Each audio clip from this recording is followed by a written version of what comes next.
Hi, this is Alia Faraj Johnson. A new Quinnipiac poll shows CFO Alex Sink slipping behind Attorney General Bill McCollum in the race for governor. Is it too early to matter? And the same poll shows that President Obama's health care reform plan may be affecting his popularity in Florida. All that and more on this edition of Power Play with our guests, Steve Bosquet, Bureau Chief of the St. Pete Times, and Mark Caputo with the Miami Herald. Let's get started, gentlemen. Well, the poll that's out this week shows that Bill McCollum has a 4-point lead over Alex Sink in the race for governor, 38% for McCollum, 34% for Alex Sink. The poll's a yawner. The race is eons away. It does show, though, that McCollum is better known and has stronger favorable ratings than Alex Sink, and he should. He's run statewide 3 times. Well, we're talking about 38 to 34. Does that really even matter? Is it relevant at this point? It's relevant just as a baseline idea of name ID. It's all it is. Mark, what do you think about the fact we were talking about CFO Sink? Not many people realize that Alex is actually a woman. She gets emails saying Mr. Sink and asking for Mr. Sink's help. You see in the poll that McCollum essentially slightly leads among women. That does suggest that not only is he better known, but that she's not well known either as a candidate or as a woman. The same poll says that women were twice as likely to vote for Sink, they said, if they knew she was a woman and that she'd be breaking the glass ceiling. And you think that the fact that the Attorney General has run for statewide office several times over may help him in some small way? Sure. You know what this is? This is a fundraising tool for the candidates. That's all it is. McCollum can say, hey, look, I'm ahead. I'm leading.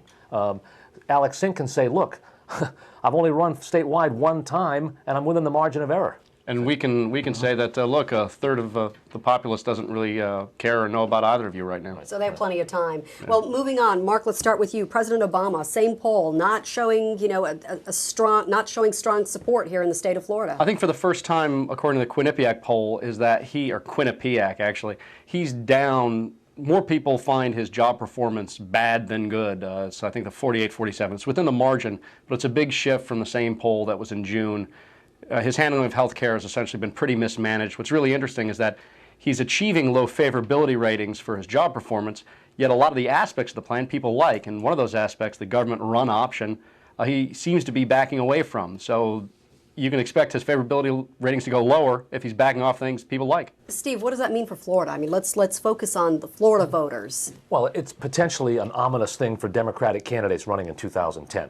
We're a center-right state. You know, Obama pulled off a very impressive victory in Florida. Certainly did, yeah. But we're getting into that point now where he's a year and a half into his tenure, and we're seeing cracks. Again, as Mark said, because of the mismanagement of the whole health care issue. Can he recover? Sure, absolutely. There's plenty of time.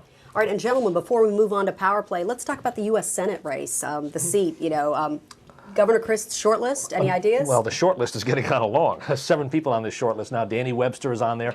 You can see Charlie Crist trying to placate and appeal to every constituency in the Republican Party. He's got an African-American candidate, Jennifer Carroll. He's got a Hispanic, Bobby Martinez. He's got a conservative icon, Danny Webster. I think George Lemieux, the former chief of staff, is a guy to keep an eye on here because Crist has such a high comfort level with that guy. Mark? I think if you do the top 3, it would be Lemieux, Jim Smith, who it's been rumored about for quite a while that he's the favorite inside pick, and Jennifer Carroll.